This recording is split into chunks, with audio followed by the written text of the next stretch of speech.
My senior year in high school, my mom was real worried. She thought maybe I had cancer or something like that, and she was really, really worried. And they did all kind of blood tests and stuff like that, and apparently I was struck with diabetes at a young age. They call it juvenile diabetes, and I would have to start taking shots every day for the rest of my life and monitor it and do this and that.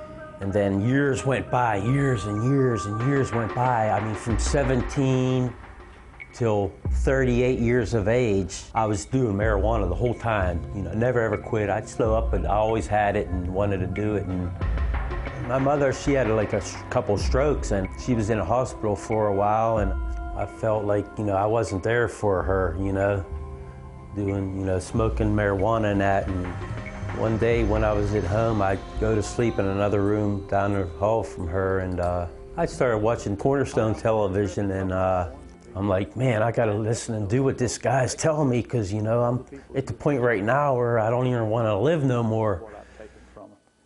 And Jesus said, today salvation has come to your house. I want to change. I'm tired of this lifestyle. So I'm like, yeah, I want Jesus. I'm like, no sooner I put my hands on that TV and said, Lord, come into my life. I'm tired of this lifestyle I've been living. And I was like transformed in an instant. And I threw away my marijuana. I ran over into my mom's room. She's half asleep. I'm like, Mom, wake up. Mom, you ain't gonna believe what just happened. She was like, you know, I love you, Mark, good, you know, that's good. And I was just like watching Cornerstone television, and then this show came on after that called His Place. And I started watching His Place, and I'm like, wow, this is the way people are supposed to be in real life.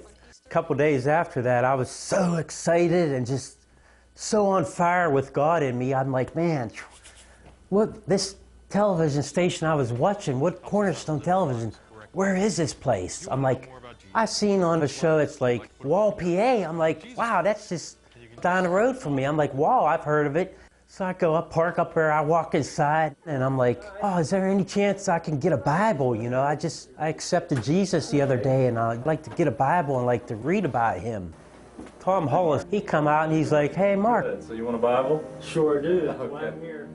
I told Mark that we were getting him a Bible, but since he came in the front door like that, wanting a Bible, I really wanted to ask him what his relationship with the Lord was like. So I sat down with him and I said, you know, Mark, we're going to get you a Bible, but have you ever asked Jesus Christ to be your Lord and Savior? What's your relationship with Jesus Christ? And he said, yes, I did, watching your programming. And so that was very exciting to me, and he had just showed up realizing that he needed to have a Bible to start reading the Bible. I said, Mark, do you have a church? And he goes, no, I need one of those too. And so I told him I'd send him a list of churches. And my assistant, Evelyn, returned with the Bible, and we prayed for Mark and sent him on his way. And I did send him a list of churches, and didn't really hear anything more about it for a month or two. And Renee Simpson, who works here at Cornerstone, who is the pastor's wife at Christian Life Church in Trafford, she told me that, yes, indeed, he was going there.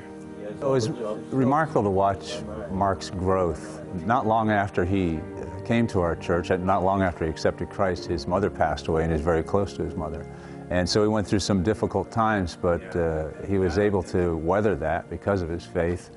And he got involved right away. Started helping out in the church, would work around the church, do carpentry jobs, fix things.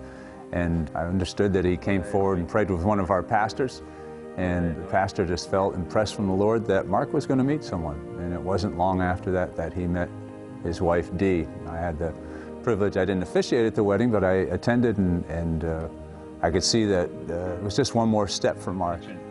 Well, the next thing you know, he's one of our deacons, and he's serving on our board.